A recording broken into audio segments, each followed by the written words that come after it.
Bonjour, bonsoir, chers à toutes, chers tous, Hotep à vous. Bienvenue dans cette nouvelle capsule. Oui, nous avons encore changé de décor. Oui, juste ça pour vous faire plaisir. On va parler, nous allons aborder dans cette capsule une thématique très waouh. Je vais parler de la loge des immortels. La loge des immortels. Oui, c'est vrai. Quand on le dit facilement comme ça, cela peut stimuler le mental à enclencher sa masturbation. Mais et si je vous disais que vous n'en savez rien de la loge des immortels et que c'est un nouveau concept, c'est une réalité conceptuelle spécifique, différente. D'abord, il faudrait qu'on commence par expliquer le sens symbolique d'une loge. C'est quoi une loge? Qu'est-ce qu'on appelle une loge? Une loge, étymologiquement, en fait, est liée à un ancien mot secret égyptien qui vont essayer de branchiser en loge. Sinon, dans l'ancien temps, il y avait un ancien code égyptien qu'on appelle Wang. Wang. Wang qui signifie aussi étymologiquement la demeure de l'affranchissement. Ou en fait, Wang signifie dans l'ancien temps le dortoir du pharaon. En fait, en Égypte ancienne, l'Égypte ancienne était dirigée par une autorité qui incarne trois pouvoirs. Il y a le pouvoir spirituel, il y a le pouvoir étatique et politique, et il y a le pouvoir social. Et cette autorité, c'est le pharaon.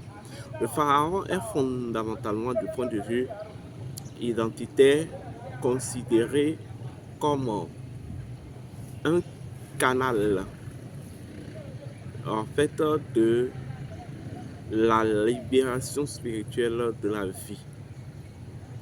En fait, c'est le réceptacle. C'est un pur réceptacle à l'expérience ou en fait un pur réceptacle à la vie dans son expérience de souveraineté. Voilà pourquoi Pharaon est considéré comme le souverain et Horus est considéré comme le premier souverain.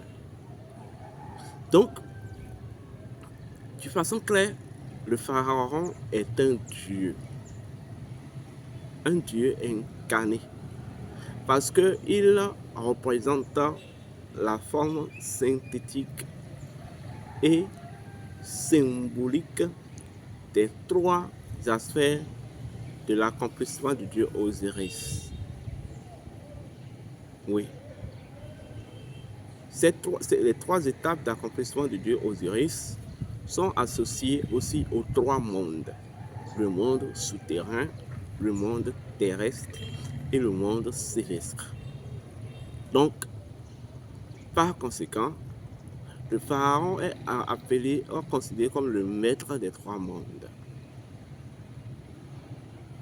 Parce que simplement, dans sa nature identitaire, il est l'accomplissement de la triade de la réalisation osirienne.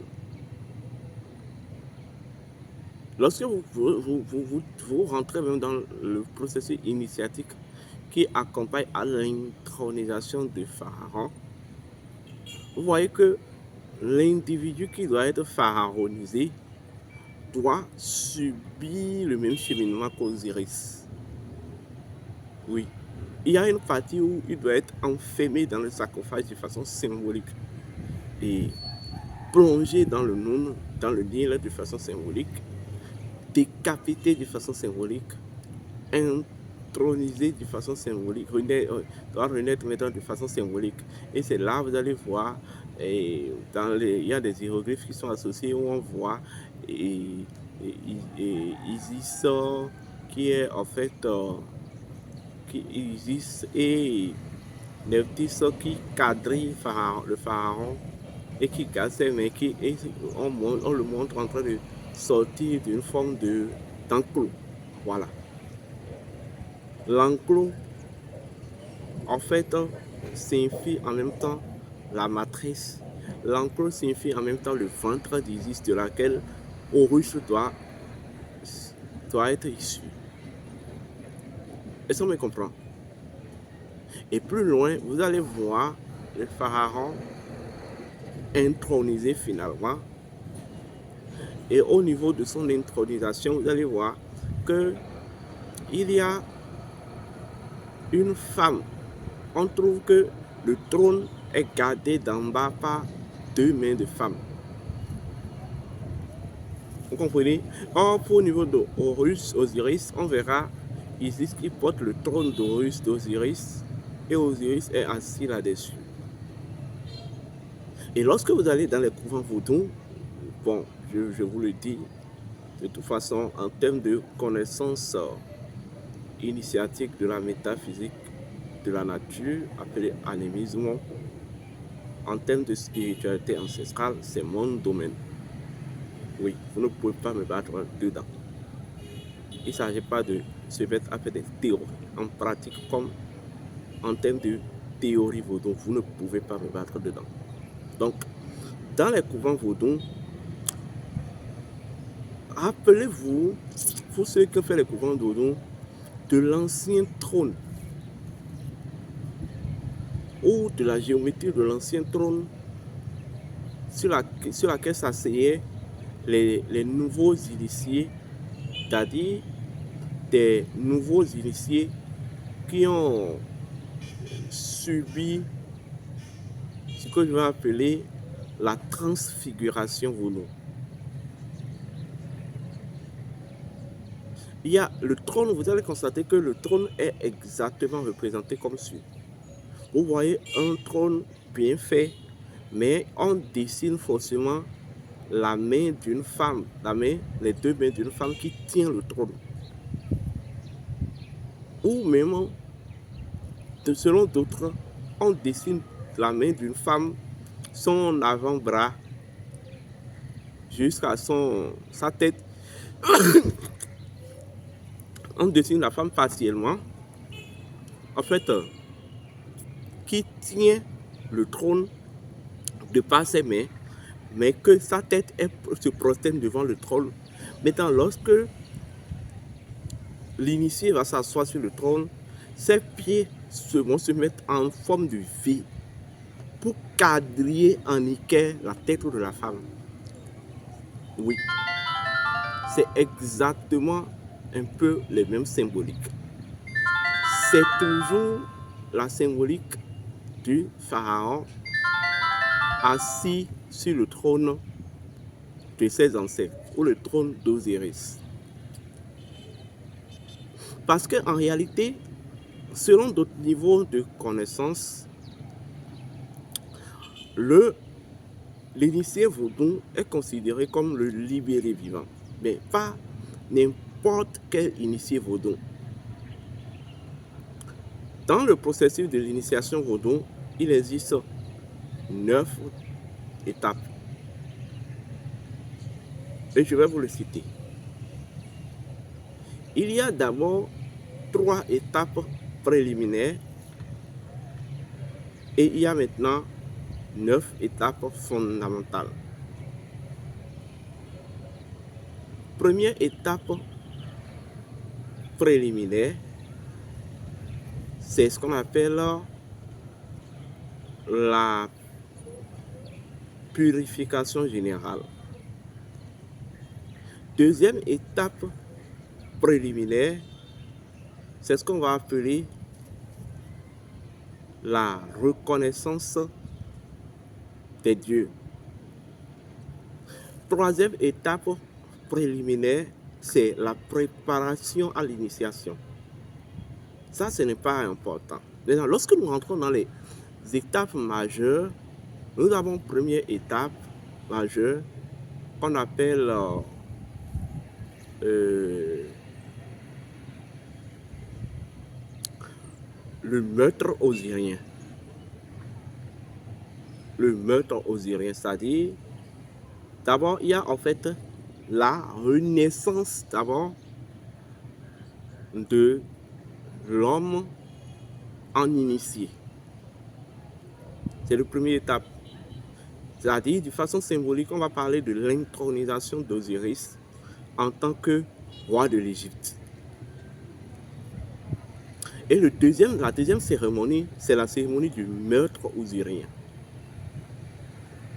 Vous comprenez? La troisième cérémonie après meurtre osirien, nous avons la cérémonie de la divinisation osirienne, c'est-à-dire l'élévation d'Osiris en tant que divinité. Dans le vaudou, on va parler de première étape qu'on appelle le rituel du bain du sang, qui énonce, je vais dire, le changement de statut et la renaissance de l'homme sous statut d'initié vaudou. Et après maintenant, nous avons maintenant la cérémonie de la mort initiatique. C'est ça qu'on appelle le meurtre osirien. Le meurtre de Seth ou d'Osiris par Seth.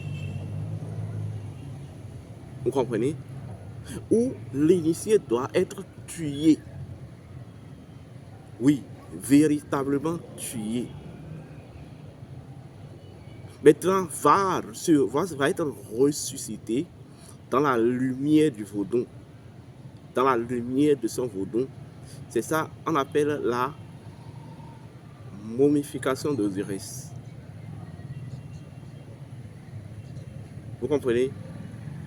La momification d'Osiris. En fait, on appelle ça tout simplement le passage d'Osiris au souterrain. Troisième étape. Le passage d'Osiris au souterrain. Maintenant, quatrième étape, c'est l'étape maintenant de l'expiation. Ou même l'étape d'intégration d'Osiris en fait en tant que habitant alors du monde souterrain. Là, dans l'initiation vaudou, on va vous parler de comment je vais dire, de la passion proprement dite de l'initié. C'est-à-dire l'initié qui a dû renaître en tant que vaudou, qui a dû se révéler en tant que vaudou, c'est-à-dire qui a dû tourner au souterrain, partir au souterrain, partir dans le monde de l'esprit, doit être en réalité accepté par le monde des esprits. Et une fois que l'initié est accepté par le monde des esprits, on va essayer de le positionner ou de positionner son cœur sur la balance de la mate, sur la plume de la mate, afin de jauger l'innocence de son cœur, comme Osiris. Vous comprenez? On appelle ça tout simplement C'est là qu'on parle de modification, vous voyez, de l'organigramme identitaire de l'individu en tant qu'être. Vous voyez? Et lorsqu'on passe au cinquième, au sixième étape, l'individu, en fait, intègre ce qu'on appelle la mate. Vous comprenez? Il va intégrer la mate. Donc, Osiris, en tant que, en fait, prêtre de la mate. Vous voyez? Maintenant, au septième étape,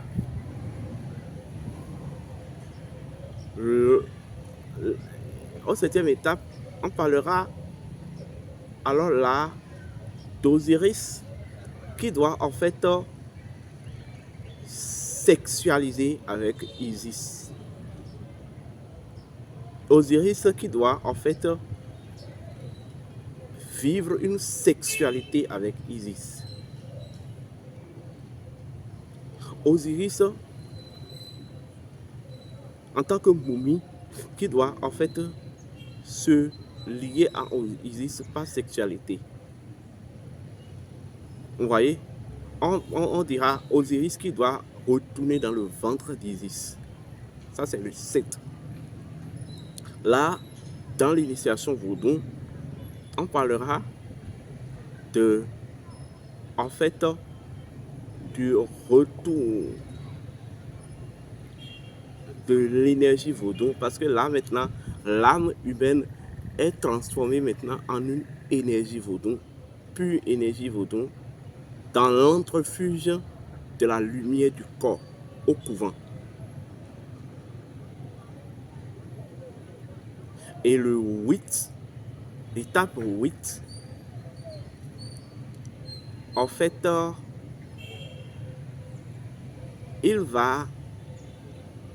Osiris va subir le processus pouvant en fait le pousser à la révélation. On va parler tout simplement du processus maintenant de préparation d'intronisation d'Osiris en tant que juge céleste. Vous voyez? Et c'est là qu'intervient même le trône. C'est là qu'intervient le trône. On parle de l'ancrage, l'initiation de l'ancrage ou la cérémonie de l'ancrage au cours du processus initiatique du vaudou. Ou en réalité, on prépare le retour de l'individu à travers sa prise de pleine conscience dans son propre corps. Et le 9 maintenant, en fait, on appelle ça maintenant l'intronisation proprement dite d'Osiris en tant que maître des trois mondes, ou même maître du monde céleste, juge du monde céleste. Là, dans le vaudou, on dit il y a Zeden vaudou. C'est-à-dire, on circoncise la langue de l'initié ou de l'individu dont l'âme s'est transformée ou a subi une transformation et est devenue une pure énergie vaudou. Donc là maintenant, l'individu a maintenant un langage vaudou. Maintenant, peut maintenant renaître maintenant en tant que véritable vaudou. Est-ce que vous comprenez? Donc, vous allez voir, c'est exact. Cette procédure avait été tracée par les Égyptiens anciens, antiques, dans le mythe d'Osiris. Est-ce qu'on me comprend? Maintenant, lorsque nous venons, donc le pharaon va subir tout ce processus initiatique-là. Et c'est après avoir subi ce processus initiatique qu'il peut véritablement diriger de façon simultanée le monde des morts, le monde du souterrain, le monde terrestre et le monde céleste. Donc à partir de ce moment, le pharaon est considéré comme une divinité à part entière. Vous comprenez? Une divinité, en fait, pas et non pas symbolisme, mais pas en fait réalisation. Donc du coup, tout ce qui est associé à la vie du pharaon, tout ce qui est associé à l'existence du pharaon, ou même tout ce qui est associé à tout ce qui rentre dans le cadre de l'exercice de sa mission pharaonique, est divinisé. Donc l'accoutrement qu'il va porter, c'est une divinité, c'est une entité. Le bâton qu'il doit garder est une entité, etc., etc. Donc, par conséquent, le dortoir du pharaon, là où le pharaon dépose son corps physique, puisqu'il doit diriger de façon simultanée et dans le monde physique et dans le monde souterrain et dans le monde céleste. Donc du coup, le pharaon a en Égypte ancienne un palais au sein de laquelle il prend des décisions en ce qui concerne les vivants. Mais son dortoir aussi est considéré comme un palais, là où il se prépare en fait pour continuer par gérer, influencer et diriger le monde souterrain. Vous me comprenez bien? Et le monde céleste. Donc, c'est pourquoi en Égypte ancienne antique, on dit que le pharaon ne dort pas. Vous comprenez? Donc, le dortoir du pharaon avait un nom qu'on appelle Ouang. Ouang. C'est ça qui va donner plus tard loge. Attends, loge c'est quoi? Ou Ouang c'est quoi? C'est tout simplement un demeure ou une demeure. Une demeure, en fait, un croisement, vous voyez, de dimensions, de plans, de mondes, de galaxies. Une loge est fondamentalement, en fait, un sanctuaire. Mais pas un sanctuaire physique, forcément, mais un sanctuaire, en fait, transversalisé, qui peut avoir peut-être une représentation physique, mais c'est transversalisé. C'est à la fois, en fait, représenté ou présent dans toutes les dimensions du temps et de l'espace. On va appeler ça la table des dieux. Et dans l'ancien temps, il liait aussi les loges, en fait, loin à la table de Hotep. Parce que le pharaon, dans son sanctuaire dortoir, en fait, unit les deux terres. Je vais vous expliquer quelque chose. Lorsque vous prenez la procédure ou en fait la fonction de dormir, quels sont les organes qui rentrent en jeu lorsqu'il s'agit de dormir ou lorsque quelqu'un est en train de dormir? Quels sont les organes qui sont quasiment ininterrompus lorsque vous êtes en train de dormir? Nous avons d'abord les poumons. Nous avons d'abord le cœur, nous avons les narines. Donc vous allez constater que tous les éléments qui rentrent en jeu dans le processus du sommeil, tous les organes biologiques qui rentrent en jeu dans le processus du sommeil sont souvent polarités, sont souvent en fait gémellisés. Oui. Les poumons. Donc, c'est comme si dans un dortoir ou dans le dortoir du pharaon demeurent les deux terres. Que à travers le sommeil, le pharaon en fait fusionne.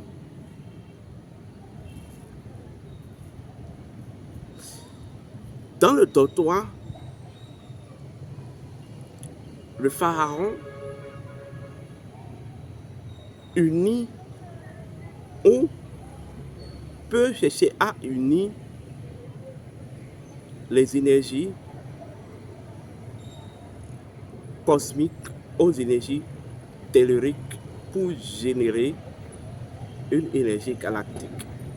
Il s'agit tout simplement de la magie sexuelle. Vous comprenez? Donc, c'est pour ça que la table de Hotep, où se trouve l'offrande de Hotep, est considérée même comme faisant partie de Wang ou du dortoir de Pharaon. Donc, une loge est tout simplement une instance au sein de laquelle la sémantaï est exercée. Une loge est une instance qui exerce et qui fait exercer la mad. Et une loge est une instance qui veille à la récupération du jet dans toutes les dimensions de l'espace-temps.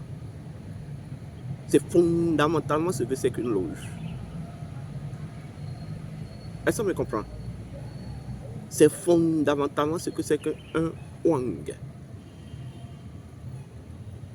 Est-ce qu'on me comprend? Alors, le pharaon ne meurt pas. Dans le langage ancien, on dit le pharaon retourne à la maison des dieux. Donc, le sommeil du pharaon est considéré en réalité comme un voyage du pharaon. Vous voyez? Le pharaon en tant que libéré vivant, le pharaon en tant qu'immortel. Donc, le dortoir du pharaon, la demeure du pharaon, le dortoir du pharaon, du point de vue symbolique, est considéré en réalité comme l'Ouang des immortels ou l'Ouang de l'immortalité, ou en réalité le sanctuaire de l'immortalité. Parce que c'est là où l'immortel peut se dénuder. Le pharaon en tant qu'immortel, en tant que libéré vivant, en tant qu'incarnation de l'architecte de l'univers. Alors, je vais vous dire une chose. Il est possible de défier le temps, la temporalité physique et existentielle et de vivre longtemps, comme vous le pouvez, ou comme vous le voulez. Il est possible, je dis bien, il est possible de défier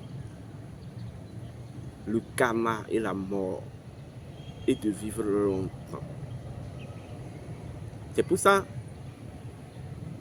nous allons instaurer, et nous sommes en train d'instaurer au sein de notre école un mécanisme qu'on appelle la loge des immortels ou le Wang du pharaon. le Wang du pharaon. Le pharaon étant considéré comme l'immortel. Et lorsque vous êtes intégré dans cette instance, dans ce mécanisme cosmique qu'on appelle le Wang du pharaon, et oui, vous allez subir un processus intégral pouvant vous amener à en fait factualiser votre fonction, votre état d'immortalité. Je sais de quoi je parle. Est-ce que quand vous me voyez là, vous me voyez comme quelqu'un qui vieillit? Oui. Cette clé-là, nous l'avons. Cette clé-là, nous l'avons. Donc, d'abord, le truc, c'est quoi? Le principe premier de l'immortalité est associé au mythe d'Osiris. Et en fait, exprimé à travers une identité arithmétique initiatique. Il s'agit du code 144 qui est considéré comme en fait le visage arithmétique de l'identité osirienne. Oui. En réalité, Osiris n'est jamais mort. Osiris, en tant que principe de la connexion absolue, la connexion est la première clé de l'immortalité. Être immortel signifie d'abord se faire connecter à l'énergie de vie universelle et se nourrir du cas universel. Et selon le code 144, la loi naturelle voudrait que l'être humain qui s'incarne dans un corps physique, en fait, finisse sa jeunesse dans son enfance, ou en réalité commence sa maturation biologique ou bioalchimique à partir de 0 ans à 49 ans, lié à l'installation de cet corps. Oui. Donc c'est à partir de 49 ans qu'on vous dit vous êtes enfant. Et à partir de 49 ans, vous commencez votre procédure d'adolescence. Jusqu'à 144 ans. Et c'est à partir de 144 ans qu'on dit que vous êtes jeune. Donc, le passage en 12 cycles dans les 12 maisons du zodiaque, le 12 x 12, c'est ce que c'est que le code Osiris. Le code Osiris, ou le code 144, c'est tout simplement la transmutation de la matière en pure lumière flamboyante. Je vais le dire encore autrement. Faites transformer le corps, le cas, votre âme et votre...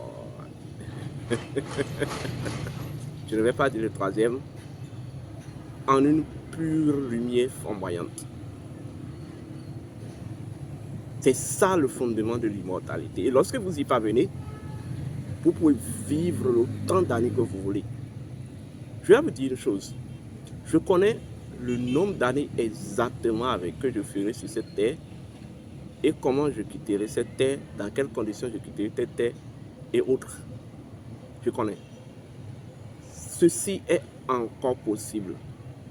Rejoignez tout simplement le Wang du pharaon. Rejoignez la loge des immortels. Et en fait, offrez-vous l'occasion d'être immortel, de révéler votre potentialité d'immortalité. Le 14 représente les 14 morceaux du corps d'Osiris. Mais le 4 représente tout simplement l'illumination du corps d'Osiris. Le 4 étant en fait l'expression de la lumière, que la lumière soit. Mais le 14 étant en fait le principe de la lumière flamboyante, ou en fait ce qu'on appelle